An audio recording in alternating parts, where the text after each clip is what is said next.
Anyway, Michael Burlingame, as you know, is an American historian who is world-renowned for his work on Abraham Lincoln. I'm reading this from your Wikipedia thing, Michael. I'm not going to say the whole thing. Anyway, he was born in Washington, D.C. He went to Phillips Academy in Andover and then went to Princeton, where he got his BA. And he was a Woodrow Wilson Fellow and a Fulbright Scholar, and got his PhD in history from Johns Hopkins University. He's currently the Naomi B. Lynn Distinguished Chair in Lincoln Studies at the University of Illinois in Springfield. He's a renowned scholar in Abraham Lincoln. He authored The Inner World of Abraham Lincoln and the 2-volume Abraham Lincoln, A Life. The former was said to have launched a new, quote, golden age of Lincoln scholarship. The latter won the 2010 Lincoln Prize, was a co-winner of the annual book prize awarded by the Abraham Lincoln Institute, and won the Russell P. Strange Book Award, given annually by the Illinois State Historical Society for the best book on Illinois history. And those are only 2 of his publications. One of the things that has impressed me, as you know, many of these books quickly go out of, they're not current because new information is always coming forward.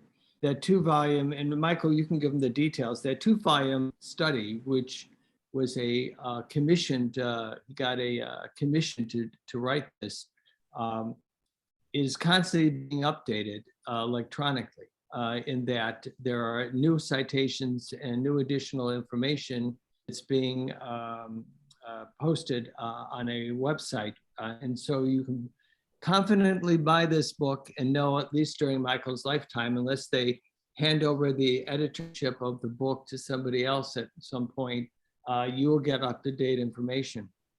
His latest book on Mary Todd Lincoln has created quite a stir. I have to say that a couple of the reviews seem to have not read the first part of the book, which says that their footnotes, that is the citations for Michael's information and his statements, are not in the book. They're on a website, because in order to make the book manageable, I forget how many citations there are, but they're much more than 300. They've been put off site. So these people who complained about him not having proper citation for his book obviously didn't bother reading that information in the beginning. So you wonder, I immediately then dismissed whatever they had to say about it because they clearly weren't doing their job carefully. Michael, I guess we missed your aria, but that is how we met, actually. I've been interested in Lincoln and the Civil War for decades, but that wasn't the link that connected Michael Schnur and I with Michael and his wonderful lady friend Lois. It was a trip to Italy, and I think the bicentenary of Verdi's birth, in which we joined an eminent individual, musicologist, and we went to Italy. Bob Greenberg. We went to Italy, and the first people we met, besides the Greenbergs, who we already knew, was Michael and Lois, and we've been fast friends ever since. And his favorite tenor, I will tell you, is U.C. Burling, but he's one of the few people I know who, if you talk about an aria, he can actually tell you all the words in the original language. Anyway. We should tell him a story with the group at the back of the bus. No, we aren't going to do that. Anyway, but with the cool kids on the bus. Well, we were sitting at the back of the bus. As we were telling it. Going around Italy, and we were having such good times that people would start drifting back, wanting to sit with us, to sit back with us and enjoy the conversation. There was a lot of laughter. It doesn't sound like a JUF bus trip. No, it wasn't. No. And then we had a wonderful day in which Michael acted as our guide Barbara, my Michael and I took the train, can you imagine, down to Springfield, Illinois, Remember that? and spent the day with Michael looking at, as our guide, looking at the Lincoln sites Library. down there, Sites. the library, his house, the state legislature, the old It's a legislature wonderful, building, wonderful day. and we had a fabulous day. And then Unfortunately, Michael, the train broke down going back to Chicago. it took quite a long time to get back to Chicago. Anyway, I shall, is there anything else you No, want to no, say? no, no. I think that's all. it. So we're in for a treat. We have I would say, and you know, that this gentleman is the preeminent Lincoln scholar currently in the world. Well, Jack, Will thank you very disagree much. with me on that, Michael? Well, yes, thank you, Jack. And I should point out to our friends on this Zoom call that Jack is my agent. And Michael, I didn't check with you. Is this a talk or the slides? Do I make you co-host? No, I don't have any slides. Okay, good. So now, is this a group that's read the book and that would have some We're questions? not testing you. I don't know who's read the book yet. Yeah. Okay. Well, I don't want to go over familiar territory if you've all read it. No, I haven't read it. I've spent a lot of time with Lincoln. Yeah, I think, when did you publish the book? The book came out in June. No, I'm sorry, are you talking about American Marriage? The American Marriage, right? That's what I meant to June? ask, Yeah, whether you read. When I the was American- deep into Lincoln, it was in honor of the bicentennial of his birth, so Huh. I have not read it, but so I've read the other side of the story a lot. I think it's safe to assume we all have a lot to learn. Yep, Okay. well said, Merle. Yes, it'll be new material for most of us. Okay, well, to give a brief summary of what the book reveals is that the Lincoln marriage was deeply troubled, that it was far more unhappy than most people have acknowledged or been willing to acknowledge, and that the evidence for that is overwhelming. And it comes from a number of different sources, particularly from reminiscences of people who knew the Lincolns. And traditionally, it's been fashionable to dismiss those reminiscences by saying that they were collected by William Herndon, who was Lincoln's law partner in a two-man firm. And for 16 years, they were partners in the law and close personal friends. And when Lincoln died, Herndon then went out and interviewed and corresponded with dozens, scores of people who had known Lincoln and created what is an invaluable oral history compilation, which was published about 20 years ago, called Herndon's Informants. And it's an extraordinary collection. And it was a pioneer effort because today it's common practice in the historical world. If somebody achieves eminence, that an oral history project is created, and interviews with people who knew the eminent person would be conducted and archived. But there was no such tradition at the time that Herndon was conducting his interviews and correspondence. So it's a great treasure trove of information. But in addition, there are all kinds of reminiscences of Lincoln that show up in newspapers. And as I was saying earlier, one of the great advantages that we have now as historians is that we can access information in newspapers that are now available in databases that are word searchable so much easier than we could just a generation ago or even a decade ago. And so there's a lot of new information in addition to the Herndon archive that I've accumulated. Some of it I myself have dug up in manuscript sources. as well as newspapers. And all this evidence, and it really is overwhelming about the unhappiness of the marriage and how unsuited they were for one another. It was they were monumentally incompatible.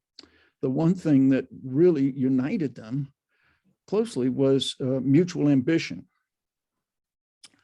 And Lincoln was a great fan of Shakespeare, as you may well know. And his favorite play was Macbeth. He said, nothing equals Macbeth.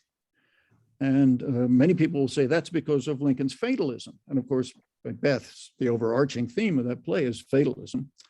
But I suggest that in addition, it may well have reminded him of his own marriage. It was a loveless marriage between two people in which the wife was more ambitious than the husband. That I think is pretty clearly the case with them, that it was not a love match, that they got married, as I speculate, because she seduced him and said, "You've got to marry me." And that is not an interpretation that's new with me, by the way. It was first put forward in the late 1990s by a historian in Springfield, well known for detailed research, in a big book about Lincoln's religion.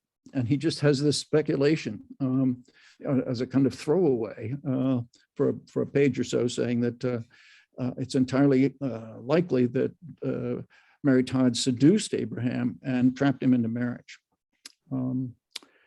Now, you can't prove something like that beyond peradventure. There's no hard evidence, you should pardon the expression. But there are a number of things that suggest that that was the case. They were married on one day's notice, which in Springfield, particularly among the Springfield aristocracy to which Mary Todd belonged, highly unusual. That Mary's eldest sister, Elizabeth, had come up from Kentucky, from Lexington to Springfield. She had married the governor's son, and one by one she brought up to Springfield and introduced into society her biological sisters. It was a big family. They had Robert Todd sired 16 children by two different wives. Well, every man should have an occupation, right? Anyway, so she brought her biological sisters one by one up, introduced them into society. They were courted and married, and then she would bring up the next sister. And so when Mary came up, Frances was the first one to come up, and she had a great big wedding that Elizabeth was very pleased to put on, and was planning to do the same thing for Mary. But Mary gets wed on one day's notice, which was somewhat shocking. Lincoln tells one of his two groomsmen that he was forced into the marriage, that observers who knew them said he didn't really love her enough. And he tells a cousin he didn't love her enough to marry her. And so that kind of, and on top of that, their first child is born less than 9 months from the wedding, slightly less than 9 months, which doesn't necessarily prove anything, but is suggestive.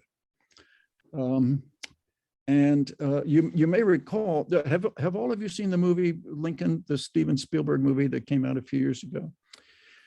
Well, you may recall that the First Lady and the President have a debate, an argument about whether their son Robert should go into the army.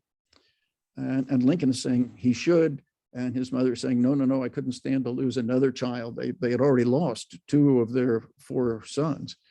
I couldn't stand it if another child of ours died prematurely.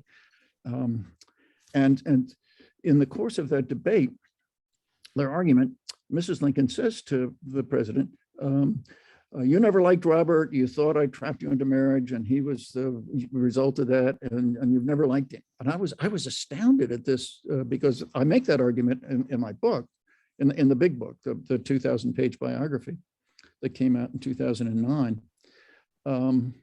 And I had been a consultant on the movie along with several other people. Steven Spielberg invited us to New York for a full day's powwow to talk about the script. And I put in my 2 cents on some other things, but nobody ever asked about why the Lincolns got married. So I never chipped in that interpretation. And so I assumed that Spielberg or at least Tony Kushner, the screenwriter, had read my book. So that notion of the seduction is not entirely fresh with me, but I'm the one that's most forcefully made it. Wayne Temple, the fellow that I mentioned in Springfield, mentions it in passing. Well, I make quite an elaborate argument and spell out those considerations that I just mentioned in greater detail. So that's one aspect of the book that's unusual. Another is that she physically abused her husband. Mary, who was 5'2", was married to a man who was 6'4", and she physically abused him. And that we have evidence of this from servants in the home, from neighbors, from political associates, from law partners and associates at the bar, who talk about how she would strike him and draw blood and chase him out of the house with a knife, and chase him out of the house with a broom, throw things at him, and that this was something that neighbors would know, because in those days the houses were pretty close together. There was no air conditioning, so in the warm weather, domestic discord that was vocalized could be easily overheard. They lived in the same neighborhood for 17 years. And a lot of the neighbors and visitors testify to this physical abuse. And when my first book came out, which was called The Inner World of Abraham Lincoln, was published in 1994, I included some of this information about the physical abuse. And it became a national news story. I couldn't believe it. It was published by the University of Illinois Press. It had 1,600 footnotes. It was a traditional scholarly book, but it had 2 pages in which I talked about the evidence for this physical abuse. That topic happened to be a particularly salient one in 1994, because O.J. Simpson had just allegedly had killed his former wife and her lover. And it became a national news story. I was astounded. And anyway, I detailed that at some greater length in this current book that just came out in June. And then another aspect of the marriage, which follows from that, is that she was vocally abusive, that she abused him in front of others. She would belittle him in front of guests, in front of the governor of Illinois, in front of a senator from Oregon, who then tell about it in their reminiscences. So it was a very troubled marriage. And the one thing that kept it together is that she was very ambitious to become famous, and he was ambitious politically. So, and sometimes it's alleged that she really helped shape him politically. But in one sense, that's true. She stoked his ambition. Lincoln was ambitious to begin with. Before he met her, he was ambitious. He was running for the state legislature. He had won 4 terms by the time they got married. And so she didn't create his ambition, but she stoked it. And one of the most famous passages from Herndon's biography of Lincoln is that his ambition was a little engine that knew no rest. And that's true, but she turbocharged that engine. And so insofar as she was important politically, it was to nag him and goad him on to aspire to higher and higher office. So that was an important role that she played. But when it came to shaping his philosophy, to his political views, to his policies, to his appointments and the like, she was not influential. And as First Lady, she embarrassed him mightily. One of the most striking discoveries I made early on in my research was an interview with a fellow named Orville Browning, who was a lawyer from Quincy, who was very active in Whig politics, and he and Lincoln served in the legislature. They became good personal friends. He served in the Senate during the Civil War, and Browning was interviewed 10 years after the assassination. And I discovered this interview, which had not been anything somebody else had learned about early in my research, way back when, in the 1990s. And in one of these interviews, Browning says that I was at the White House regularly during the war. And we know that because Browning kept a diary that's been published.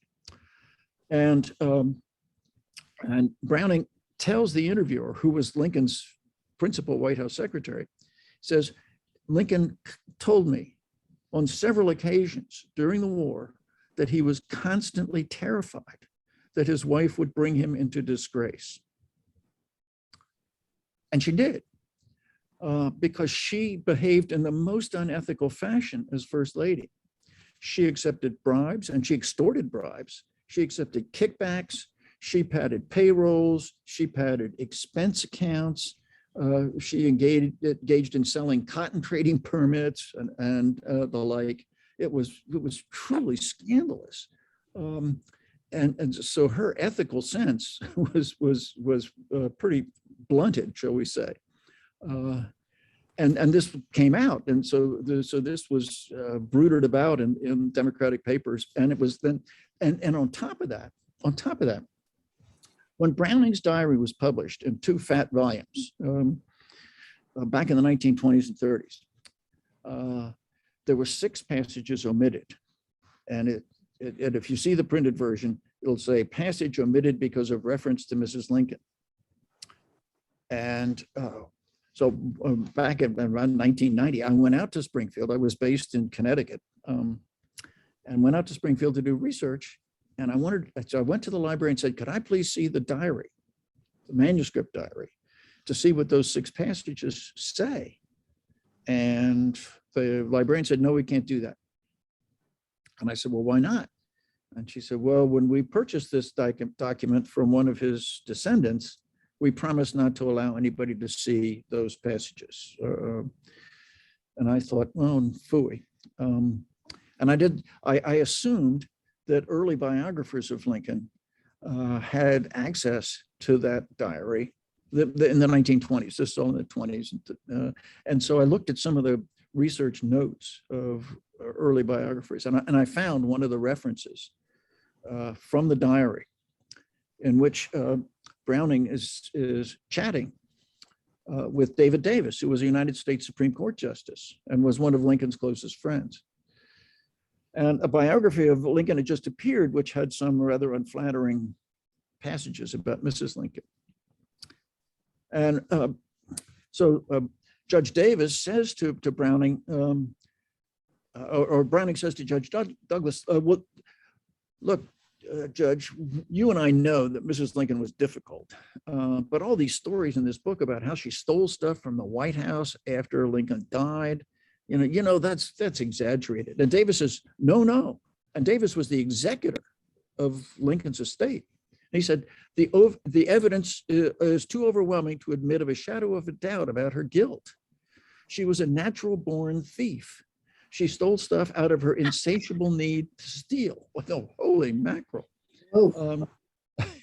And that got into the newspapers. And then the library was embarrassed about the fact that scholars couldn't see that passage or the other 5 passages, and the diary was then open to the public. And the other 5 passages dealt with various aspects of her padding payrolls, padding expense accounts, and otherwise behaving unethically. So that's an important part of the story that has been insufficiently appreciated by previous scholars. And I incorporated a lot of this information in The Inner World, in an essay. The Inner World is a series of psychological essays. I'm something of a psychohistorian. That, by the way, is one word, psychohistorian. It means, it denominates somebody who's tries to apply the insights of psychology to the study of the past. Now, there are psychohistorians, it's two words, but I flatter myself that I don't belong to that category, although not everybody I know would necessarily agree with that. But anyway, and so that book has essays about Lincoln's relationship with his parents, with his children, with his wife, with his depressions, with his midlife crisis, with his anger, all that sort of thing. And the largest essay in that collection was about the marriage. And if that's what made, and the book became this national news story because of the marriage chapter. And I knew that a lot of people would disagree with my interpretation, that it was a very, very troubled and unhappy marriage. But I thought I had adduced so much new information that future writers would at least have to take that information into account, even if they disagreed with the inferences that I drew from that information. So, but then nobody did. And so then when the big book appeared in 2009, the 2,000-page biography, Abraham Lincoln, A Life, I included a lot more information. And then subsequent writers about the marriage ignored all that information too. So I thought, it's important for people to realize, if they're going to understand Lincoln's triumph over adversity, which is remarkable, the overcoming the frontier poverty that Lincoln grew up in. And it was real poverty. That you'll hear it sometimes suggested that Lincoln's father was really an upstanding member of the frontier bourgeoisie. That's nonsense. The Lincolns, most people on the frontier were poor. The Lincolns were really poor. The fact that he had no formal education beyond a little bit here and a little bit there that amounted to less than a year. The fact that he was dealing with problems of prejudice against him for being uneducated, all that sort of thing. You can't understand his triumph over adversity unless you also understand how difficult it was for him to live with a woman who was so difficult and made his life so miserable. And so I wanted that story to read, and it occurred to me that a layperson who said, I'm interested in the Lincoln marriage, but they probably wouldn't go to a book with a generic title like The Inner World of Abraham Lincoln, or they wouldn't go to a rather intimidating 2,000-page biography. And so I thought, okay, I'll do a brief book. I'll confine myself to 300 pages.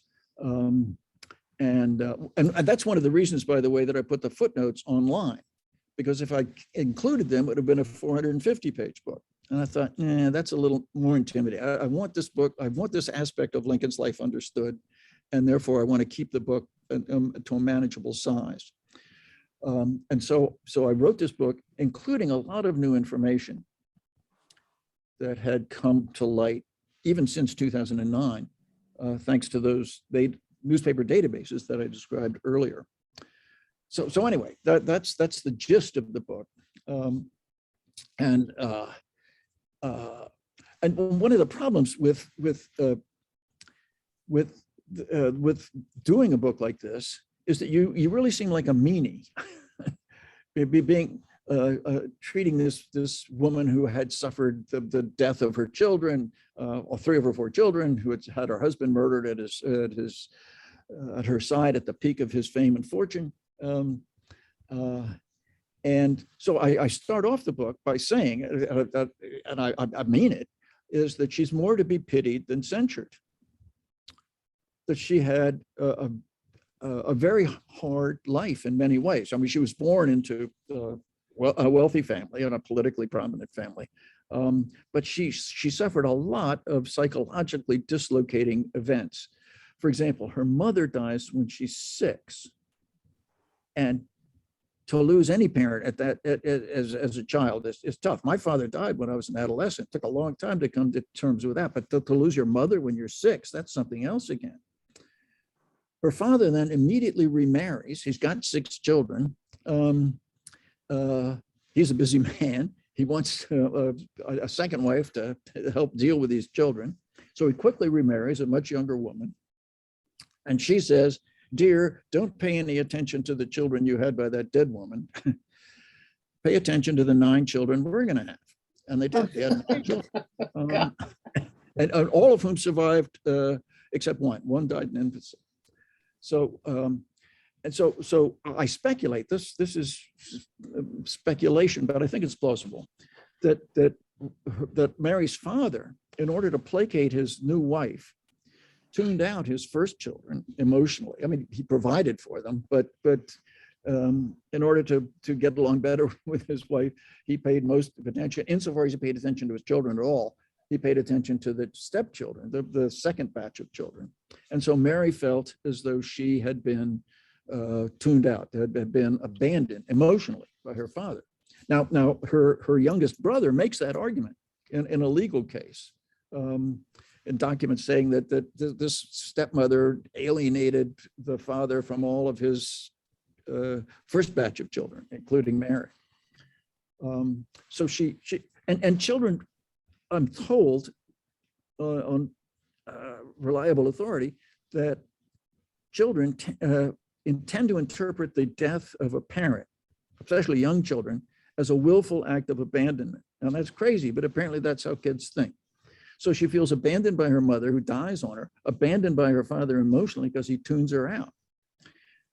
So anyhow, then on top of that, she then seems to have inherited the manic depressive gene, that she suffered from bipolar disorder. And we have a lot of people talk about how she was either in the attic or in the cellar, that she was either manic or depressive.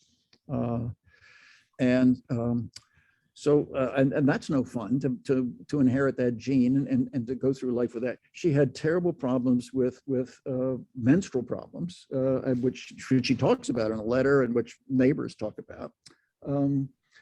3 of her 4 children die before they reach adulthood. And her husband gets murdered at her side by at the peak of his fame and fortune. So that's an awful lot to deal with. Now, the Almighty ladles out a fair amount of misery on all of our plates, but her portion was particularly heaping, it seems to me. So she does deserve more to be pitied than censured.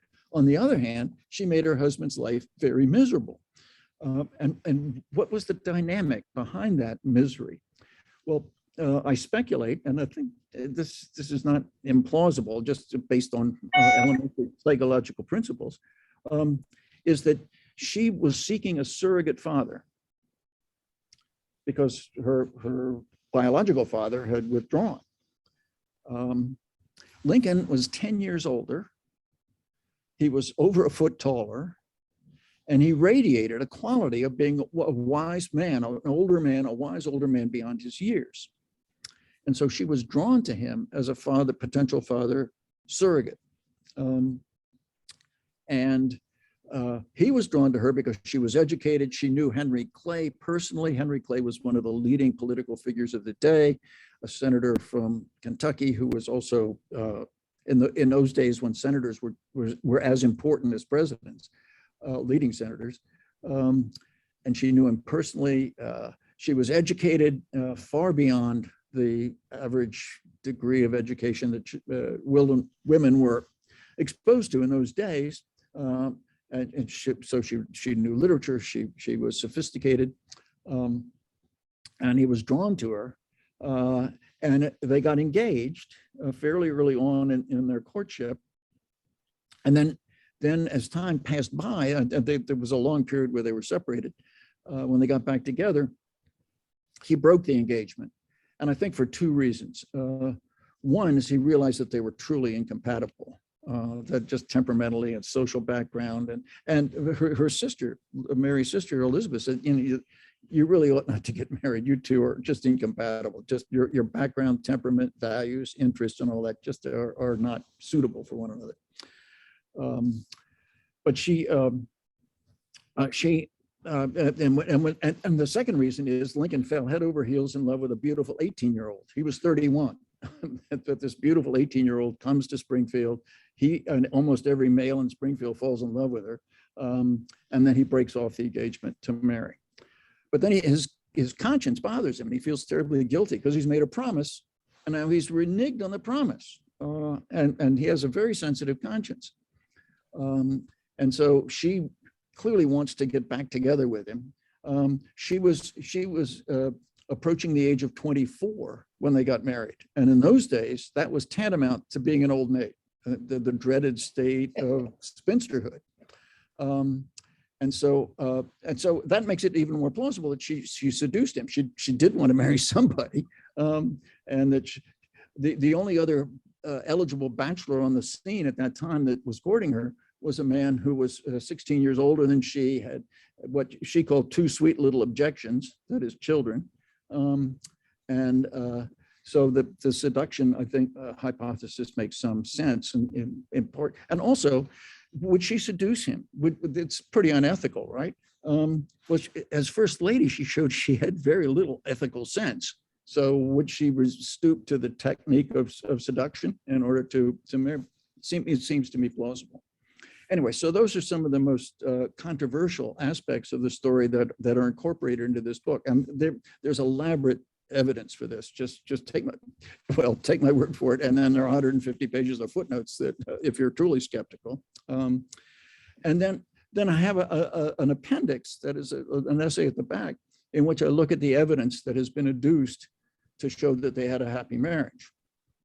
And one of the chief pieces of evidence is the testimony of her older sister, Frances, who was interviewed 30 years after Lincoln's assassination.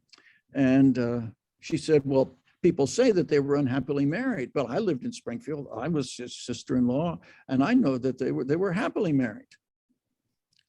And that sounds like pretty strong evidence, right? Well, the next thing she says to the interviewer is, and they say that she was ambitious. Well, that's not true. She wasn't ambitious at all, which is preposterous. I mean, everybody talked about how ambitious she was, including herself.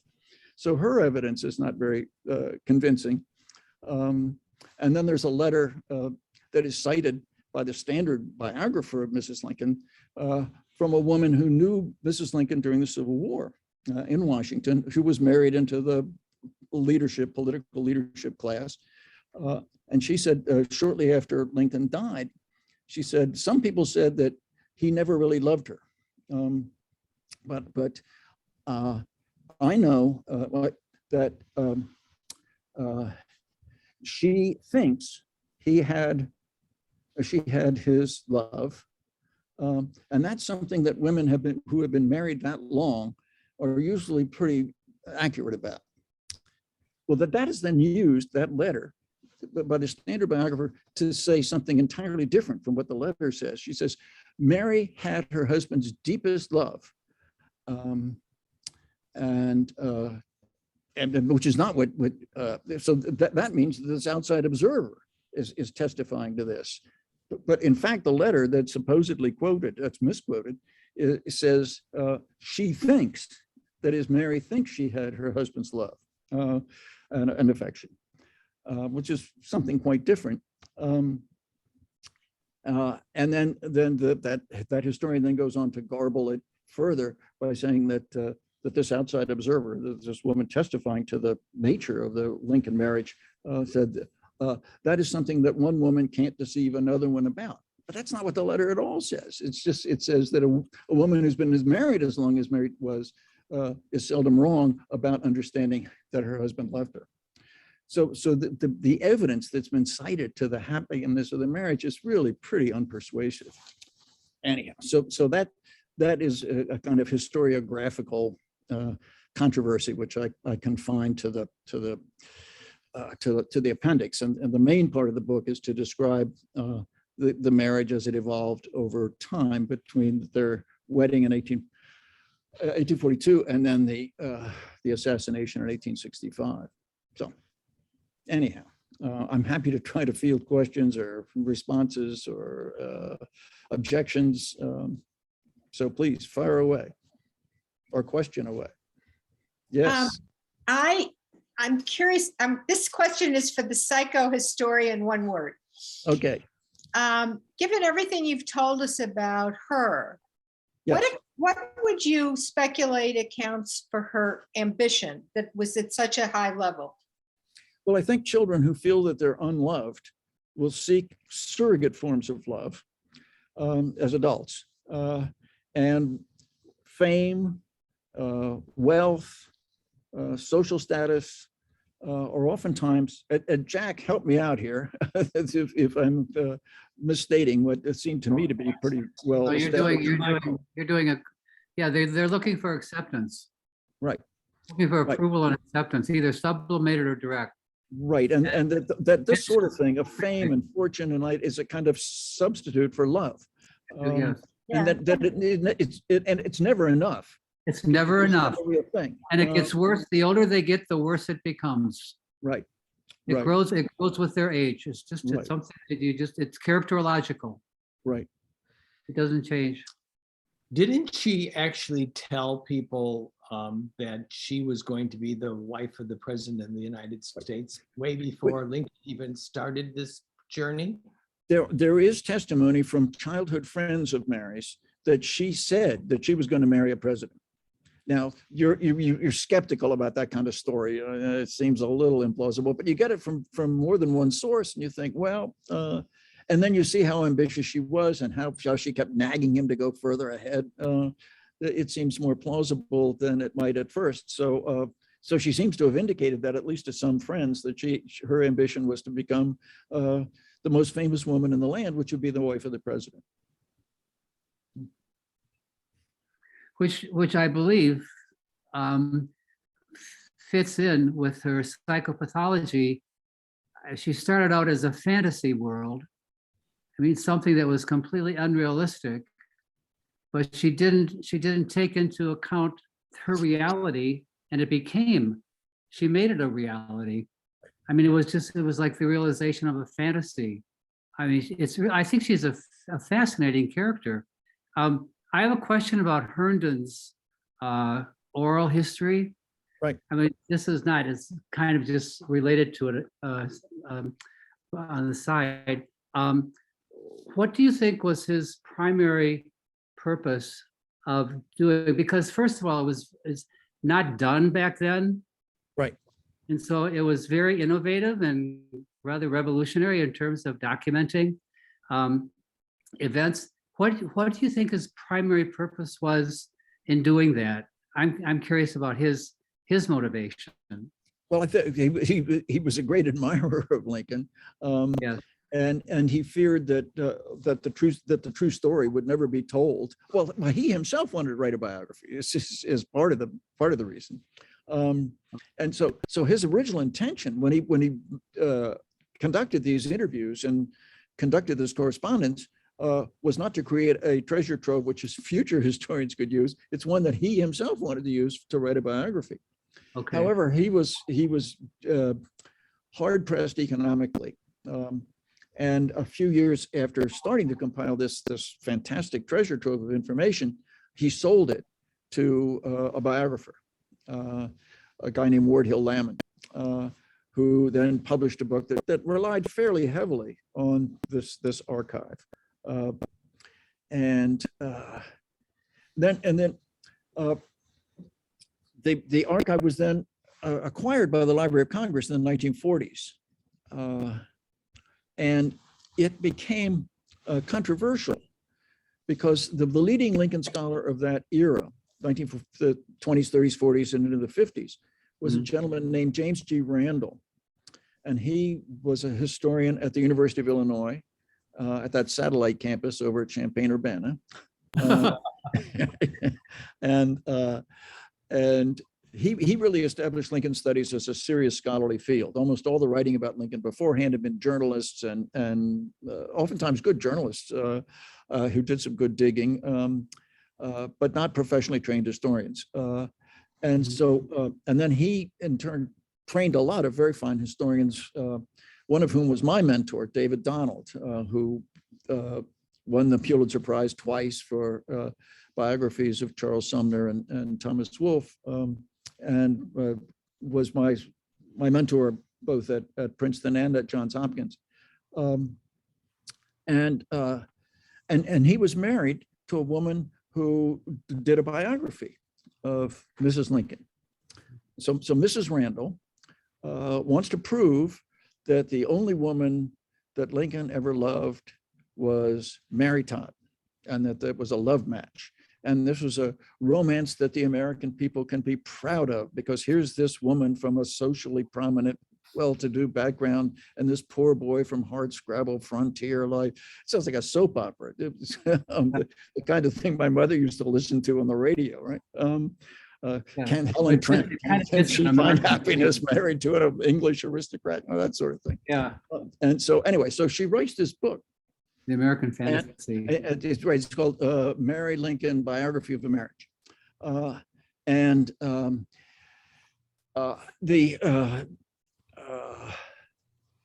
a preliminary version of the book, laying out some of the evidence, appeared as an appendix to her husband's 4-volume study of Lincoln's presidency.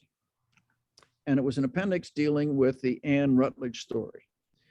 Now, Herndon had found evidence that Lincoln, when he was a young man in his 20s living in New Salem, had fallen in love with a village maiden, Anne Rutledge, and that he loved her deeply, and that they were engaged to be married, and then she died suddenly, and he was heartbroken. Well, she wanted to prove, Mrs. Randall, whose thesis was that Lincoln only loved Mary Todd and nobody else, wanted to debunk that traditional story. And so she wrote this essay called Sifting the Anne Rutledge Evidence.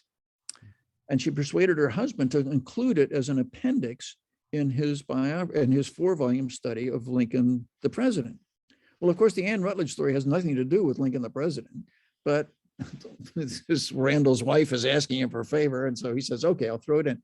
Now, Randall doesn't tell you in that book that this is by his wife. Oh. So readers then have to assume that this great Lincoln scholar, this leading authority, the man who dominated the field and who created the field, in effect, as a respectable field for professionally trained historians. And so Randall's prestige then adhered to this essay called Sifting the Anne Rutledge Evidence. And that essay not only trashed the Anne Rutledge story, but all the Herndon archive. And so, and then when Mrs. Randall publishes the Mary Lincoln book, it becomes a big deal, and it seems to settle the questions beyond dispute. And so for a long time, Randall's prestige had put a kind of curse on the Herndon archive, and people were told to regard it as a toxic nuclear waste dump to be avoided at all costs, when in fact it's a gold mine. Mm-hmm. And I having been trained by David Donald, and David had written a biography of Herndon in which he trashed Herndon's archive and his version of the Anne Rutledge story and all that, in order to please his mentor and his mentor's wife. And the Randalls didn't have children, and their graduate students were their children. And David was the favorite child of all those graduate students. And so he writes this book about Herndon, which was his doctoral dissertation, but which then gets published by Alfred A. Knopf, the most prestigious trade publisher at that time, and to this day, for that matter. And he trashes Herndon. And then I'm David's student. And so I write this book. And so I was when I was doing research on the inner world, I said, well, I should really look at the Herndon archive, even though I know it's got this terrible reputation. And so I obtained a copy of it on microfilm. It's a very primitive early microfilm and badly produced. But I sat in the bowels of the Connecticut College Library and went through reel by reel of this. And I kept saying, these seem to be perfectly legitimate interviewees that they don't seem to be making up stuff out of whole cloth. And when Herndon runs into a conflict, he goes back and re-interviews the people. And it seems to me that this is a pretty valid and very neglected source of information about Lincoln's inner life and personal life, pre-presidential life. And I know I'll probably get crucified by reviewers for using the Herndon archive, but darn it, I'm going to do it. Well, mercifully, a year before my book appeared, two very fine historians in Illinois, Douglas Wilson at Knox College and John Y. Simon at Southern Illinois University in Carbondale, publish scholarly articles about the Anne Rutledge story, and both of them saying, in all likelihood, it's true. There are 24 people that Herndon interviewed who testified to it. They have no obvious reason for inventing this story out of whole cloth. And therefore, it's a true story, and the Herndon archive should be reevaluated. And so I felt as though, thank goodness for John Y. Simon and Doug Wilson, my flat can be covered. Yeah, yeah. Although it didn't. No, I know, no, I want to go another step. So when you're reading this and you put the hokey pokey behind you about his Herndon's reputation, did you see in your own reading, as you were reading it, did you see a picture of Mary emerging that Yes. was psychopathic? Oh, Or yeah. was it, and this was secondary to the main purpose of the oral history. Right, It was just, Right, exactly. Yeah. And one of the things that makes my book unusual is the depth of the research and the extent of the research, because when I was doing the big 2,000-page biography, I read everything. I went all around the country and went to archives and repositories and libraries and universities, and just went through manuscript collection after manuscript collection after manuscript collection, looking for anything about Lincoln's life, which of course would include anything about his marriage. Now, when somebody sets out to write a book simply on the marriage, they're not going to go through, they're not going to do the kind of extensive research that I did. And so I was able to accumulate a lot of information that would escape the attention of somebody whose focus was as narrow as just saying, all right, I'm going to do a book on the marriage. So that's one of the reasons I was able to come up with as much new information as I did. And then I found lots of those Browning interviews, for example, where and Browning says he thinks that Lincoln wouldn't have married Mary Todd if he'd had his druthers. The revelation that Lincoln told, and Lincoln almost never talked to anybody about his personal life, particularly about his marriage. But here he is in the White House telling Browning that he's constantly terrified that his wife is going to do something to bring him into disgrace. So there wasn't just the Herndon reminiscences, but a lot of other reminiscences that I was able to find either in manuscript form or in newspaper accounts. they all kind of corroborated one another. Right. This is really interesting. But that hasn't really kept a certain number of people from attacking this book and you. Right. After And one of the things that I found is there's great resistance to the notion that the Lincolns were unhappily married. And it's not just feminists, but lots of folks who don't fall into that category.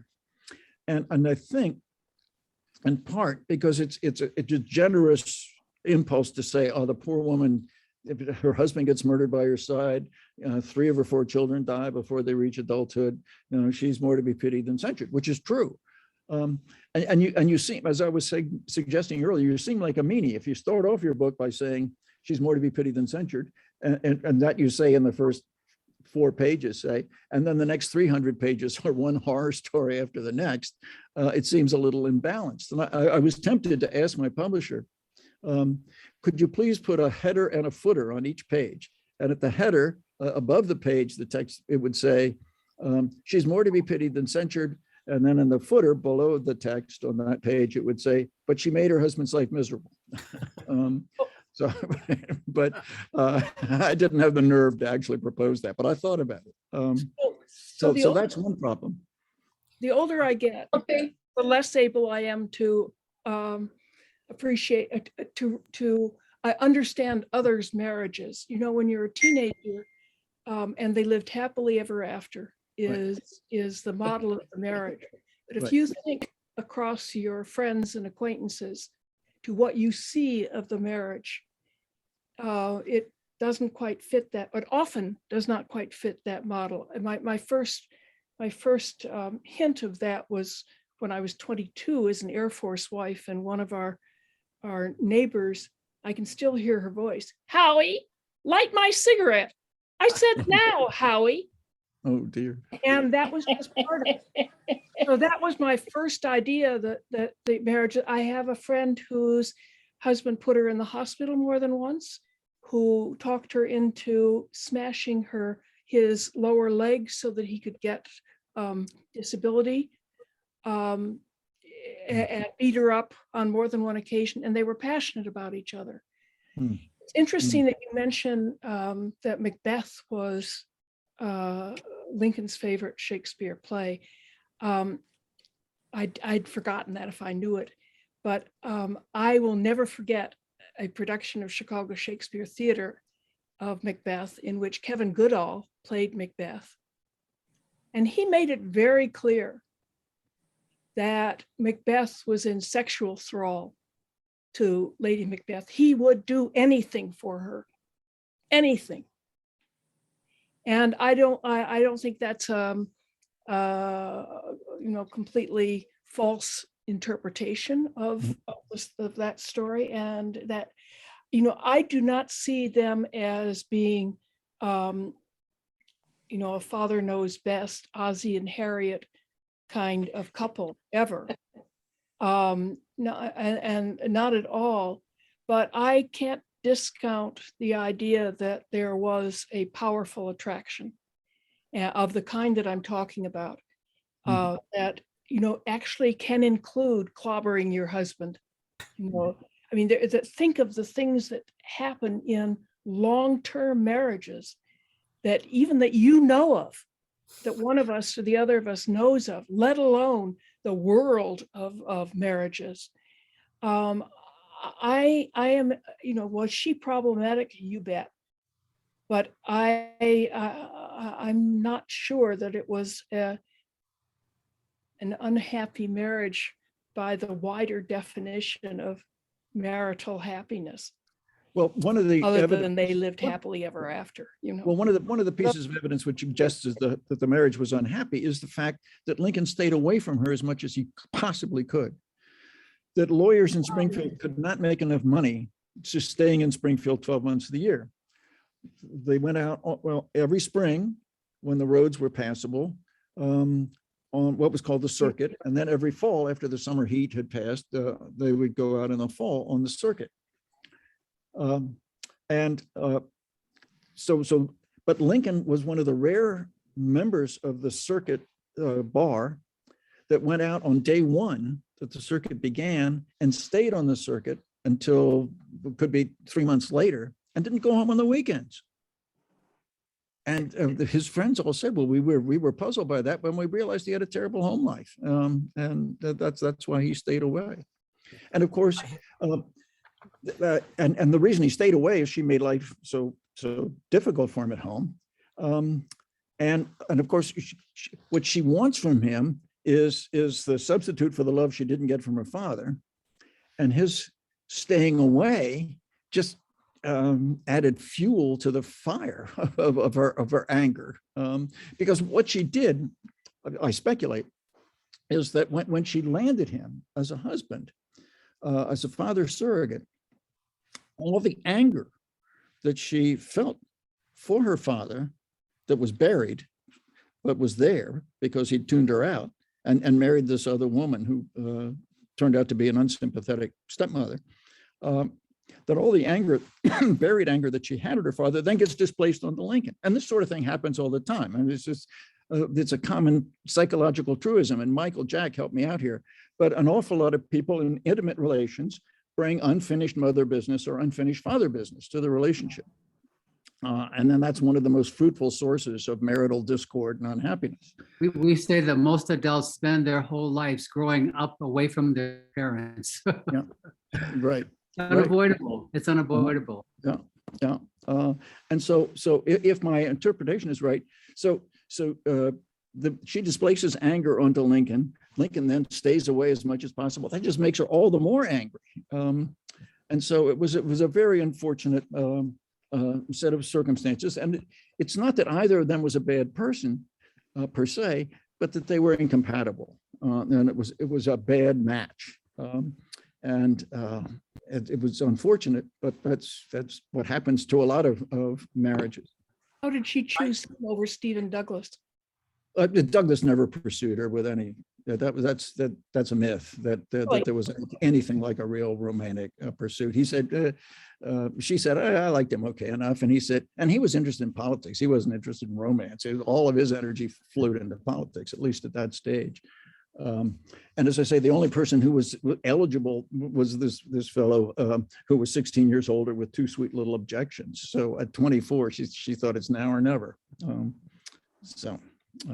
I had the and so good fortune. whether the Macbeths were loveless or not, well, all right, I'll drop that. But it was a marriage in which the woman was more ambitious than the man. I didn't say loveless. Oh. I said that the basis of it was not sweetness and tenderness, that what Kevin Goodall's interpretation was pure sex, that his attraction to her was so powerful that he would kill to keep her coming to him. Mhm. So Well, in anyway, Lincoln's case, I would say, well, I didn't, not loveless. right. But there was a terrible book written about Lincoln, just the worst possible book in modern times, called called Forced into Glory. It was by a Chicagoan, actually, Lerone Bennett Jr. Came out in the year 2000. And the subtitle was Abraham Lincoln's White Dream. And he just wanted to get rid of all black people. He was a devotee of colonization and expulsion of the black population, which is complete baloney. But anyway, that's a terrible book. And so I think that that the understanding of the Lincoln marriage that Mrs. Randall gave and sort of subsequent biographers, they just misrepresent the story. They sweep so much under the rug. They bend over backwards to apologize. And by the way, that's one of the things that you have to be on guard against as a biographer, because there's a tendency for biographers to be defense attorneys, special pleaders, apologists, and the like. And that's not the point of being a historian or a biographer. What the historian's task is to make the way people behaved in the past and the way they thought in the past understandable to a modern audience. And that doesn't mean that you palliate or excuse or justify behavior which by modern standards is pretty deplorable, but you just make it understandable in the terms of the time that they lived. So that's what I try to do. And so insofar as Mary Lincoln misbehaved, you got to feel sorry for her because she suffered all these losses and these physical and psychological problems. But by the same token, you have to understand that Lincoln really had an awful lot to deal with in keeping in living with a woman who was so difficult. Right, she was a bitch. Well, I'd say you said it. I didn't. I know. I think Michael, I had the wonderful opportunity to develop and design an exhibit on Lincoln's circuit riding days. Right. And it is still there. It was done by the Illinois Historic Preservation Agency, and it's in the Metamora Courthouse. Yeah, well, I'm familiar with it. Yes, that's a fine exhibit. Yes. Oh, that's mine. Oh, congratulations. Well, thank you. You deserve accolades for that. Well, what's interesting about, there were several things, but while you were talking about her, I was thinking, well, I didn't know the chronology. I didn't remember whether he got married before he was on the circuit or after, but it certainly looks like it was before. Oh, yes. And one of the sections of that exhibit you might remember was on his humor. And Right. it certainly seemed that the length of time that he was away from his wife, he was really happy. Yes. Right. The stories that we uncovered about his, hanging out with the other lawyers, drinking, being in these boarding houses, staying up all night, telling hilarious stories, definitely made me feel there's something not quite right at home, or he wouldn't be on the road so much. Right. The other comment I wanted to make was, wasn't she institutionalized about 10 years after the assassination? Exactly. 10 years on the 10th anniversary of the assassination, she really comes unglued. And the anniversary reaction, help me out, Michael and Jack. That's a pretty strong psychological phenomenon, the anniversary reaction to traumatic events. And so anyway, the 10th anniversary of the assassination, she really comes unglued and behaves in the most bizarre fashion. She thinks that the hotel's on fire, that her son's being killed, all kinds of delusional, that Indians have lifted the top of her head and they're pulling wires through her eyes, and really crazy stuff. And so she was always neurotic, but this is really psychotic. And by the way, Lincoln's humor, one of the observations that Barbara, you made about Richard Burton, the explorer's wife, destroying his papers because they were dirty. And one of the things about Lincoln's humor that almost everybody who knew him said is that he just loved dirty jokes. But we're not going to tell you any of those dirty jokes because we don't want to besmirch the memory of our martyred friend. But I discovered in the Carl Sandburg papers that he had interviewed somebody who knew people who were intimate with Lincoln and shared some of Lincoln's dirty stories. Now Carl Sandburg was a man of taste. And so in his 6-volume biography of Lincoln, he doesn't include any of those stories, but I have no taste whatsoever. And so I include all of them in the Green Monster, in the 2,000-page biography, but they're not indexed as such, and they're sprinkled throughout. So you got to read the whole thing together. Well, I'm thrilled you saw that exhibit. It really warms my heart that you actually went down there. It's the middle yes, of well, nowhere. it's remarkable that we've still got those 2 courthouses that Lincoln actually practiced in, with Mount Pulaski and Metamorum. When we finished the exhibit, we were told to lock the door behind us when we left because there were no more funds to keep it open. Oh, wow. Oh. Yeah. So it was closed for about 6 months or a year until they finally got some money together Oh, to dear. open the exhibit. Yeah. Where is this exhibit? Central Illinois. It's about maybe 4-hour drive from Chicago. Yeah, it's near Peoria. Yes. Yeah. Are there trails on there? You have to go by mule, like Lincoln did. Let me just say, if the train works as well going there as it does to Springfield, we'll drive. Oh, It's God, the heart of wisdom. Hey, And one of the things about the Lincoln marriage, which I would like to emphasize, which I failed to do so far, is that Lincoln regarded her charitably, as though she were a child that had been damaged, and he was constantly worried that she would suffer a mental breakdown. And so he tried to be gentle, and obviously stayed away a lot to protect himself. But insofar as he did relate to her, it was as though he understood that she was very fragile psychologically, and that he tried to make. And one of the things that cries out for explanation is, why did he tolerate all this unethical conduct that she engaged in as First Lady? And it's in part she would browbeat him. You've got to appoint this guy to be a member of the leadership of the New York Custom House, which was a license to print money in those days. It was you could steal from merchants galore, and Lincoln would resist, and she would nag him and nag him and nag him, and he would acquiesce, partly just for the shalom bayit, for peace in the home, but also because he did worry that she might go over the edge, and she might have a nervous breakdown. it's a perfect example of the terrible power of the weak. Right. Well, that's a good way of putting it. Shama? I had a question about the financial aspect. So what little I know is Lincoln's mother was Sarah Bush Lincoln, right? And she had remarried, so he had a stepfather.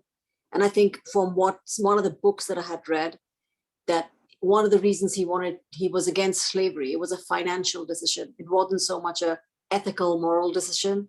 I forgot the name of the book. It was more a financial decision. I think it was something like, as I would not be a slave, so I shall not be a master. It was more financial than anything else. And I think that's probably what one of the stories that, as you said, is probably all off, that he did talk about moving Black people to a different country or a different island later, not all of them. But I was curious, like, so Lincoln,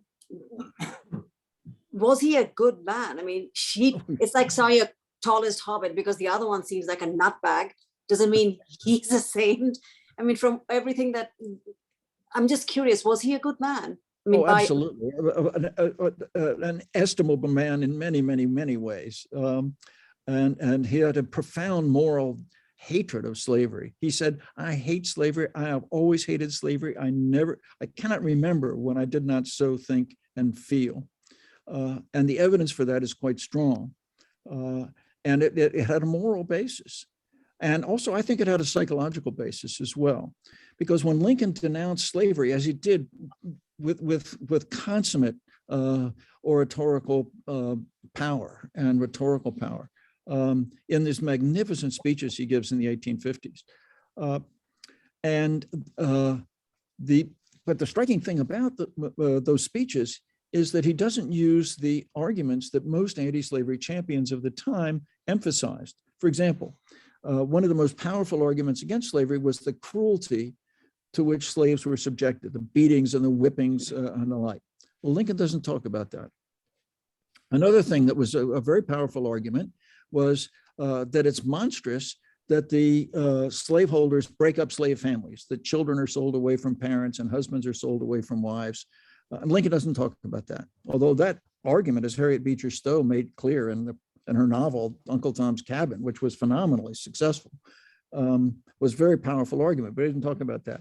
He doesn't talk about the suppression of free speech and free press by the slaveholders and the slaveholders' friends. They refused to have any, if you were in a slave state, you couldn't write against slavery. You couldn't speak against slavery. You would be canceled or actually killed. So cancel culture was part of the mix, but he doesn't talk about that.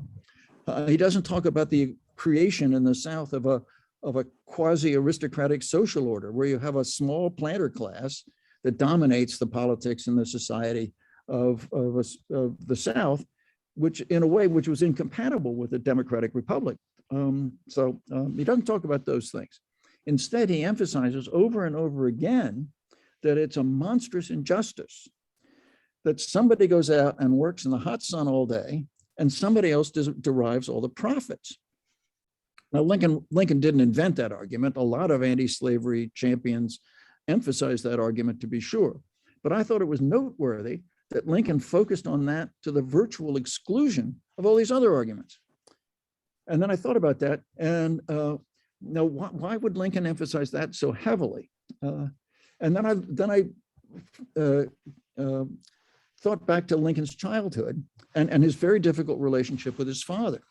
And Lincoln and his father did not get along at all well. When Lincoln's father was dying near Charleston, Illinois, Lincoln receives a letter from his stepbrother. His father couldn't write a letter because his father was illiterate, but Lincoln's stepbrother was living with the father, writes to Lincoln in Springfield, it was a day's trip away, saying, our father's dying and would like to see you before he passes away. Lincoln writes back to the stepbrother saying, tell our father that it would be more painful than pleasant if we were to see each other now. Whoa. Whoa. It was pretty strong stuff, right? Because no matter how estranged a child is from a parent, the imminence of death usually acts as a solvent on that estrangement, but not in Lincoln's case. So in any event, and so why were Lincoln and his father so estranged? Well, I speculate that one of the reasons is that Lincoln's father would yank Lincoln out of school in order to work for neighbors. And so Lincoln's father hired Lincoln out as a farm laborer. So Lincoln would be yanked out of school. And as I mentioned earlier, he had less than 12 months of formal schooling. A little bit here, a little bit there, a little bit here, a little bit there. That's because his father held education in contempt and yanked his son out of school and rented him out. And so Lincoln would go and perform backbreaking farm chores, digging up stumps, chopping down trees, killing snakes, slaughtering pigs, all that sort of thing. But really hard physical labor. And Lincoln might get 25 or 30 cents a day, and he turned that over to his father because that was the law of the land. You weren't the property of your parents in those days, your father. That is, your father couldn't sell you. But any money you earned, your labor was his. And if you performed labor on the family farm, that was one thing. And if you were rented to neighbors and you performed, any money you made belonged to the father. And his father enforced that rule. And so I think Lincoln, as an adult, identified his father unconsciously with the slaveholders, and identified himself as a slave, because he goes out and works in the hot sun all day and somebody else derives all the profits. And you can't prove unconscious motivation by its very nature. It doesn't admit of the normal kind of documentary evidence that you would like to have. But there are a couple of occasions where Lincoln says, I used to be a slave. He meant it metaphorically, of course, but he says that. And then he says, apropos of an engagement, that he had engaged to wed a woman from Kentucky. This was before, obviously, married Todd. And he says, when that engagement broke up, he says, there is no form of bondage, real or imaginary, that I have ever been in from which I more longed to escape. It's a real romantic guy, right? And so, and that image of that, I know what it's like to be in bondage, i.e., what it's like to be a slave. And I don't think people use images like that randomly. I think that they oftentimes reveal what's going on beneath the rational, conscious surface of the ego. So, so Lincoln's. Yes. Let me ask you something else, Michael, because this brings up the issue that Shoma was alluding to, which is there's been a lot of sort of, I would say, revisionist thinking about Lincoln based upon modern notions of confrontational political intercourse that we seem to have today. And his modus operandi was actually trying to persuade people and also involve multiple views, but moving it towards a specific goal. Right. And, you know, he's blamed, for example, the Emancipation Proclamation, which didn't free slaves in everywhere, but only in those states in active rebellion, and on and on and on. His speech about, in the beginning, before the war started, about not willing to not free any slave as long as the Union stayed together, knowing full well that the Republican Party's platform and modus operandi would be to limit slavery in the territories and also eventually get rid of slavery in the United States. So this was not it was a different, actually a much more intelligent approach than what we're currently living under. But he's also been recently criticized, and this is a part of some correspondence we've had concerning the punishment of the Indian massacres and the actual hanging and execution of the Indian rebels. And I think it would be in the Dakota Indian Wars. And I think it might, because this focuses on what Shoma asked you, which was he a good man? And I think even though this isn't Barry Lincoln, you might spend a few minutes talking about that episode. Oh, I'd be happy to do that. In the summer of 1862, in Minnesota, there was a huge uprising of the Dakota tribe. And for understandable reasons. They had been shortchanged, literally and figuratively. They had been promised things that were not delivered. The Indian agents who were on the reservations were engaged in all kinds of corrupt skimming off of profits and treating the people on the reservations with contempt. They were starving. The Indians were starving. Right, not to mention starving. Deprived of food. They were being deprived of even the sources of producing their own food on their own land. Right, and so this rebellion, for understandable reasons, takes place, and the the uprising leads to the slaughter of lots of women, children, innocent civilians. The rules of warfare being practiced by the Dakotas were not exactly what the more traditional European style of warfare involved. That is the deliberate slaughter of women and children, and it's pretty ghastly. The things that were perpetrated by the Indian Rebellion.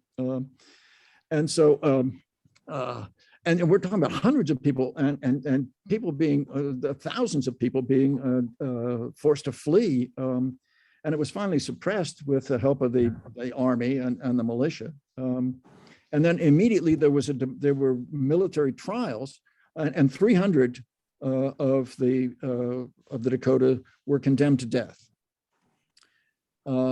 And Lincoln, when he hears about this, writes to the general and says, don't do anything until you submit all the trial records to me. So suspend no executions until I get a chance to look at the evidence.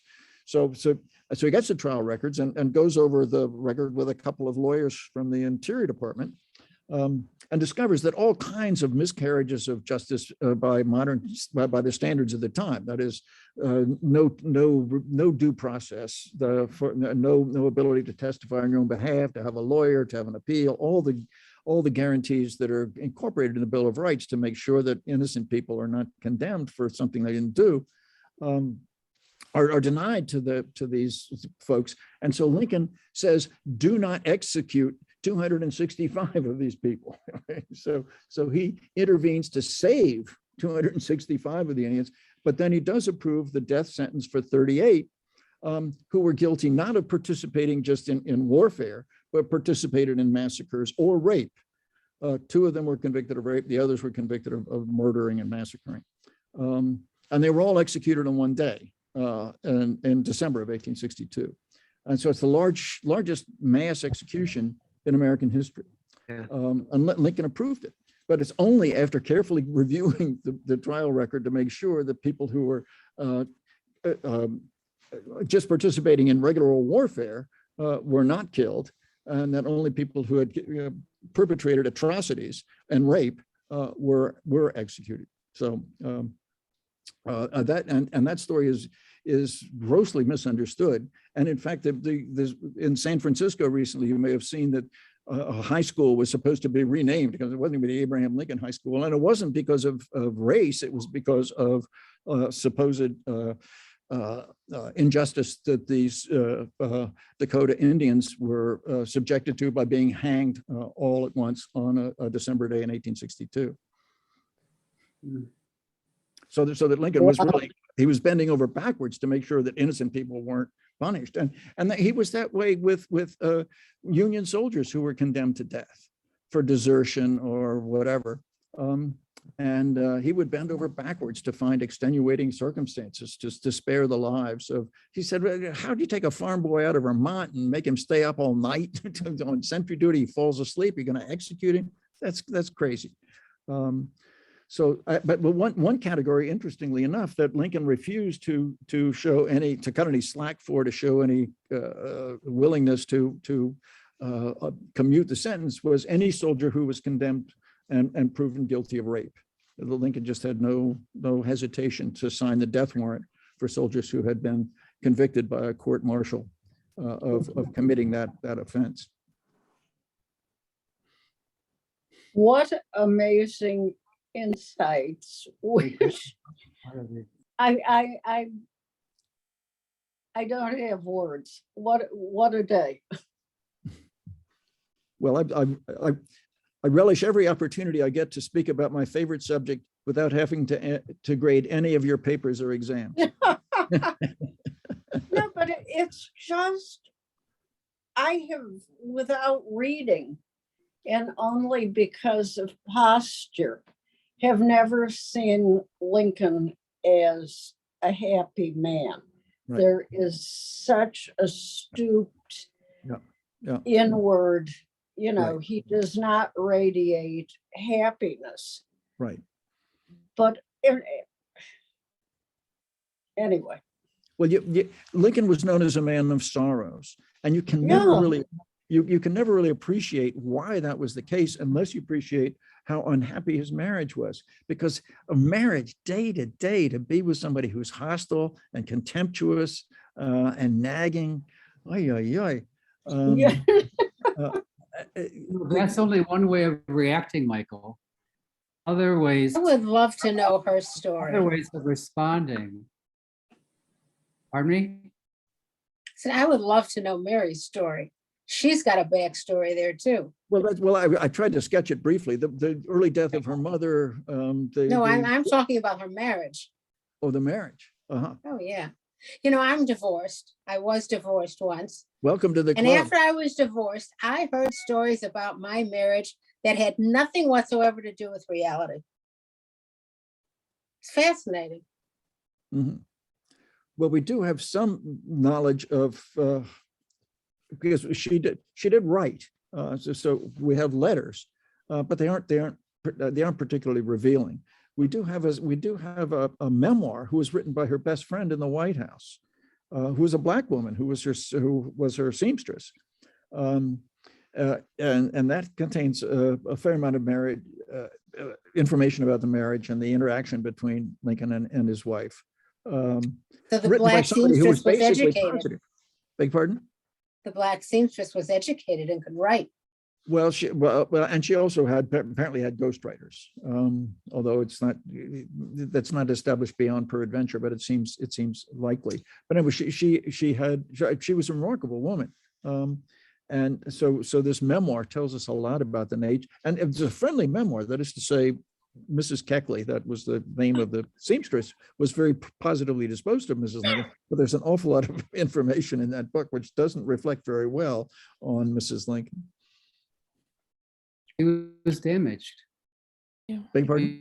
It's very obvious that she was a damaged woman. Exactly. And She you've got to was feel full- sorry for she was somebody full- who's right. She was full of self-loathing. Right. The one thing that we forget is whenever you see somebody who lives with that much self-hatred, And it's they going ate to it up.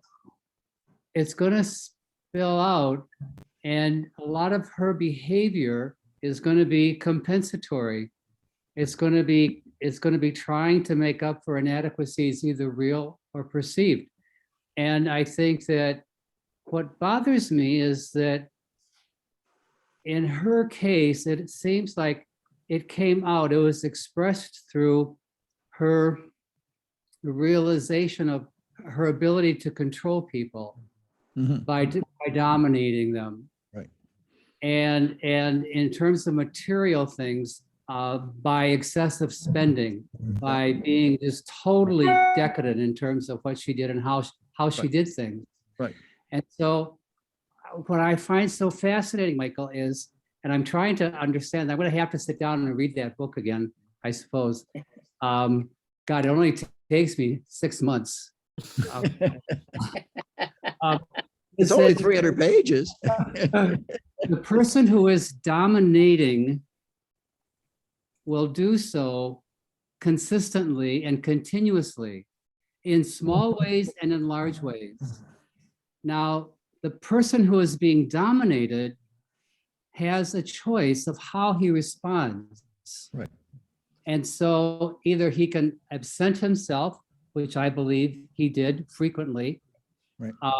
But then he also, to the actual dominating behavior itself, he could either get angry and come back and strike out, or he can be the opposite. He can take what is being said, understand, become increasingly compassionate, and go on with his life. I mean, those are two extremes, but I'm beginning to wonder if somehow, this sounds really weird, I haven't thought this through yet, but if her behavior with him was a very strong motivation in terms of his desire to seek reconciliation, to seek holding the nation together, to seek, a positive outcome of this conflict that we're in. You know what I'm saying? It's kind of a solution to his own emotional problems at home. Right, I've, right, I've got a, It's the relationship there. right. I I've think got it is. a question, Michael. Yes. If Lincoln had been in a brilliant relationship, would he have been as great a president? That's, Uh, yeah, that's. or- Right. Well, many of his friends said that if he had been happily married, his natural instincts for domesticity were strong. That he would have been happy to have been a state legislator and a lawyer with a happy home life, but that she made life so So difficult. miserable. Right. It was right, a that- reaction. Yeah. Right. And George Bernard Shaw says in one of his plays, The Heartbreak House, he has Captain Shotover, who is the central figure, the spokesman. He says, who are the men who achieve things in the world? The husband of the shrew and the drunkard, the men with a thorn in the flesh. Well, I don't think every successful man fits that category, but I think in this case, it does fit. And then there's a story though in one of my favorite books, which was They Knew Lincoln. Oh, yeah, that's a great book. Yeah, I used that very heavily in the book that was just That's a published. great book. But one of the stories that's in it is sometime in the middle of the war, Mrs. Lincoln comes to the cook, I think, and says, you know, the president is very distraught, very upset. As he's having a very hard time. Could you make his favorite meal? Right. Which now, you know, those who are the other group know that food and cooking is my thing. So I go to food and it's chicken fricassee. That's right. They indeed make this and he just loves it. It's a Right. kind of. So there's something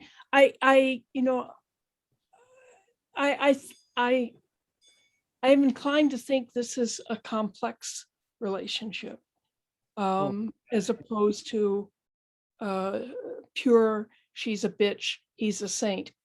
You know, it takes something to do that. Right. And that's a small detail that any one of us might have done for someone we love who's having a rough time at work or something else. Anyway, I just loved that story. Well, and you raise a point which I would like to underscore that I should have mentioned long ago, that is insofar as the Lincoln marriage was unhappy, it's not just her fault. That Abraham Lincoln was not an ideal husband, because unlike every other man you've ever heard Which of, one is?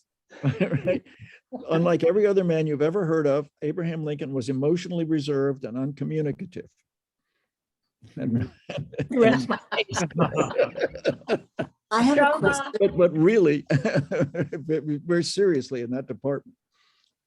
This is all partially a joke, but the description of the marriage you gave, it sounds like my grandparents' marriage in India. They're all like that. The husbands are never around, the wives are running. But I was just thinking while you were saying this, makes you wonder, a woman who was educated, granted she had all these other things, a woman who is educated, who comes from wealth, does not become the president, and probably just lives her ambitions through him. That must have been stifling in general. That puts a nice little way of looking at her. Like she must have had, there were probably many women like that who couldn't do anything, and she's effectively married to somebody by every definition. She's like, my God, this dummy is what I have to live through, because she's probably the one who pushed him on and goaded him on, and whatever little chicanery is going on in the background, he knew it. He let it go on too for whatever reason. He didn't stop it. So I just find all of that interesting. That poor woman. I mean, I'm sure she had issues too, and he seems to have had daddy issues as well. So maybe perhaps he liked to stay around with, find his daddy figure. But whatever it might be, the fact that she had to sit there and watch him become president, where she seems to be the one more qualified to be it, is telling. Well, she certainly was goading him. She really wanted to be first lady, and apropos Was of being a first lady. right, and to be famous and to have people defer to him. And so she, but a point you allude to is one that needs to be emphasized too, that I should have mentioned earlier, and that is when Lincoln's mother dies, he's only 9 years old. So that's a terrible thing to deal with. And the mother dies under very painful, literally and figuratively painful circumstances. She drinks poison milk. that had trematol poison in it. And a lot of people on the frontier died because of that for reasons that we needn't go into here. But it was a very slow death, and it involved a lot of writhing and suffering and eye rolling, and your tongue turns black and you groan and moan. And all this takes place in a one-room cabin. There's a 9-year-old boy watching his mother for at least a week go through the agonies of this poisoning, this death by poisoning. So really traumatic. And I suggest, I can't prove this, but I think it's the case that Lincoln may have learned a lesson from that, which is, don't get very close to a woman because she'll desert you. Now that's crazy, but you can't trust women. And so he maintains throughout his life a kind of emotional reserve in regard to women. That's one of the more puzzling aspects of Lincoln's personal life, is his difficulty in relating to women. And I think it goes back to the early death of his mother, the very painful death that he observed as a child. Now, offsetting that to some extent is that he had a very positive stepmother, but she didn't come onto the scene until 15 months after his biological mother had died. And she helped undo some of the damage that was done by that early death, but not all of it. And that his rather aloof and difficult relationship with women in general, I think, had its origin in the early death of his mother, just as one of the problems that she suffered from was from the consequences of the early death of her mother. Michael? Yes. I'm wondering, I think whenever you have a death of a parent, you could say there's something, residual abandonment feelings, Right. but whether they grow into really influencing your emotional adult life is really dependent upon how it's dealt with subsequent relationships. So I'm wondering, do we know anything about what did he maybe blame his father for any of this? Because children have a way of fantasizing, just like Mary did, I'm marrying the president, want to be but I mean, that's how they make sense of the world. And Right. I'm wondering if he, because his father initiated the move, put them in the new situation where his mother got sick, blah, blah, blah, was poor, was treating him like an object instead of a human. Do you think he might have blamed his father and gotten That I think that is definitely possible, that he resented his father, not just because he opposed his self-education and opposed his formal education and rented him out to neighbors and kept all the money. But also Lincoln and his father were just utterly different types. And when you become a parent, you roll the genetic dice. You never know what's going to happen. You can get a child who's just like you, thinks like you, looks like you, shares your temperament and values and interests and all that. Or you can get a child who's so different, you think this kid must be a Martian, what's going on here? And in the case of Lincoln and his father, I think it was that they're just born very Lincoln was born very temperamentally different from his father. And they didn't get along well. And it's not the father's fault, and it's not the son's fault. That's just the way it is. And that was true of Lincoln and his own children. Lincoln had 4 sons. The second one died very early on at the age of 3. But Lincoln and his son Robert were never particularly close. But Lincoln and his 3rd child, Willie, were very close. Willie was like a clone of his father. But Willie dies at the age of 11 in the White House. It was a terrible blow for Lincoln. And then Tad, the 4th child, becomes the beneficiary then of all this positive emotion that Lincoln felt toward Willie, then gets transferred on to Ted, who was not a clone. Tad was learning disabled. He was obstreperous, lovable child in many ways, but not a clone. And so Lincoln and his father, the story of their difficulty is I think is not blamable on one or the other. That is, you can't really feel contempt for one or the other just because they didn't get along. It was partly just a matter of genetics. Yes, and I think that kind of helps us understand the reserve that you see in Lincoln that characterizes his adult behavior in general. Right, and one of the things that that biographers of Lincoln have to deal with is that Lincoln suffered from depression. Mhm. And that on 2 occasions, he was so depressed that he contemplated suicide. And all of his friends were so nervous about his uh, potential suicide that they removed sharp objects from his reach lest he do himself in. And one occurred in his mid-20s when he's engaged to Anne Rutledge and she dies. And then it's shortly after he breaks his engagement to marry Todd. And on those 2 occasions, he was apparently suicidal, really deeply depressed.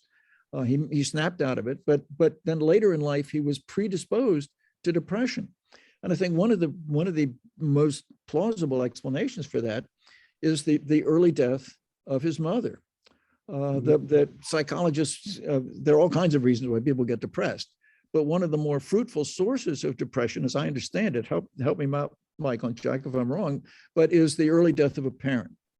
And that the damage that's done by the early death of a parent can be largely mitigated and offset by a sympathetic surviving parent who's nurturant and supportive and available and helpful psychologically. But Thomas Lincoln doesn't fit that description. 2 things. One is, I'm inclined to think that depression is a normal human emotion, that as we are happy, we are also depressed at times. And, you know, who knows what the effect of the little blue pills of mercury that he took to treat this depression was. You know, I don't know. I almost, if you have an imagination, which he did, you are vulnerable to depression. You know, to me, it doesn't require having a parent die young or any of those things. That probably doesn't help. And the idea of it being anger turned inward is another aspect of that. But I don't know. I don't know what the mercury did to him as a treatment. He was depressed before we have any indication that he took those mercury pills. That's at least insofar as we can date that pattern. It's from a later part of his life. Yeah. Well, one of the things I found, you talked about the newspapers being available now online. When I was looking for absolutely nothing but trying to avoid what I was supposed to be doing, I came across New York Times article from the end of the 19th century detailing in great detail the suicide of my great-grandfather in a hotel in southern Manhattan. So yes, I didn't know this story. So this does happen in the best of families. Right. Michael, I'm curious what you think of Lincoln in the Bardo. Oh, I found it unreadable. I didn't know what the hell was going on. I gave up halfway through, even though he kept quoting my book. I thought I got to stick with this to see if he'll quote me some more. and you know, it's Inner World of Abraham Lincoln, Michael Burlingame. So I was very grateful for the plugs, but it was so many figures. I didn't know what was going on. I just gave up. I don't understand the question. What is that? the book. The book. What is No. it?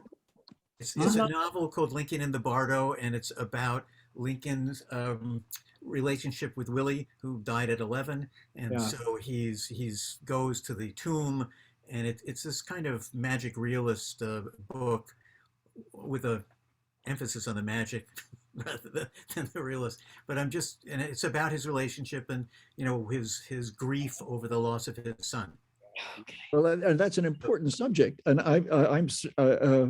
it is one of the when you try to understand how Lincoln coped with all the demands of the presidency, then to have the son that he really was close to. Robert was off at college, and they were never very close to begin with. His wife is misbehaving, and so he finds great comfort in having this child who's just like him, is a clone, and bam, he dies. They're 11 months into the presidency. It's a terrible blow. And he was deeply depressed, but for him, luckily he had his work. He pulled himself together. But for her, it was and she says flat out, he was in a letter, he was our favorite child. And she was deeply depressed, and she didn't have the outlet of work that her husband had. So it was a terrible blow for both of them, but particularly for Lincoln. But Lincoln was lucky in one way. He had two secretaries, the two principal White House secretaries, who were like surrogate sons to him, and particularly the younger one, John Hay. John Hay was a brilliant guy. He went on to become a famous Secretary of State and diplomat and author, and a remarkable guy. Very smart, very funny, very capable. And so he had a surrogate son in John Hay, but that's not the same thing as having a Willie, a deeply beloved Willie, who then dies at the tender age of 11. Why do you think we are so continuously fascinated by Lincoln? Well, I think he occupies for many Americans a kind of powerful position of a father figure. And he was regarded that way in his own time. We are coming, Father Abraham, 300,000 more. Then he was known affectionately as Uncle Abe and Old Abe. There was a kind of bond between the public and the president, which was, and it was partly because he radiated this quality that I mentioned earlier of being a wise old man, even well before becoming an old man, chronologically. It also owes a lot to photography. Because that too, right? Because he was very conscious of it, and he was photographed a lot, and those photographs are very moving, and they're particularly moving when you see photographs of him at the time he was elected. He looks like a very young man, and the time just before he died, he looks like your great grandmother. Right. And it's a cliche to talk about how the presidency has a terrible toll on people, but no president had to deal with quite what he had to deal with. But prior to Lincoln, the general public never saw what the presidents looked like. Right. You know, there might have been etchings in the newspaper. Right, engravings and things of that sort. But right. nobody saw a photo because it hadn't been developed yet. So he is the first one that people had a relationship with, because they seen his picture. They could get a little carte de visite and have it with them. And it's and one of the things I meant to mention earlier was that insofar as Lincoln occupies this powerful position in the national psyche of a sort of national father figure, we all tend to want to believe that our parents loved us, and also that our parents loved each other, which is oftentimes not true, but but you want to believe it. And so I think that's one of the reasons that there's so much resistance in general to the notion that Lincoln was unhappily married, because we want to believe that our parents were happily married, and the evidence is not there. That's great. Michael, thank you. Well, thank you. I'm rarely at a Michael, loss for words. Can you come back? Sure, I'll talk about the other book if you'd like. Absolutely. Let's get it on the calendar. I mean, we all love it. Okay, I've got witnesses, so I'm going to hold you to that. And very important ones.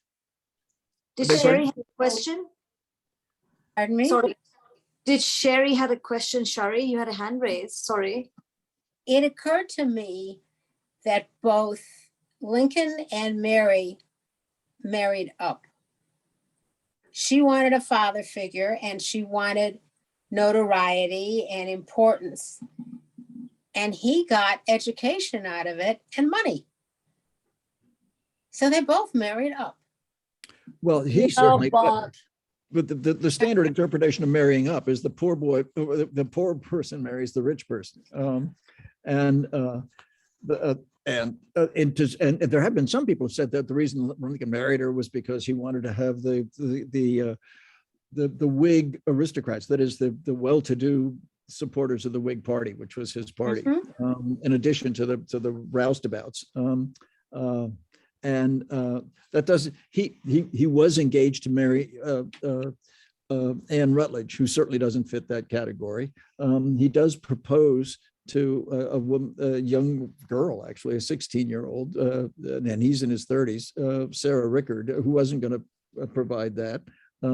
So it doesn't seem to fit his earlier pattern of intimate relationships with women.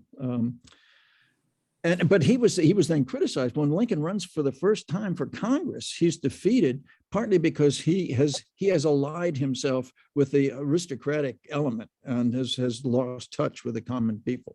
So insofar as it was politically advantageous, at least it wasn't in the short run.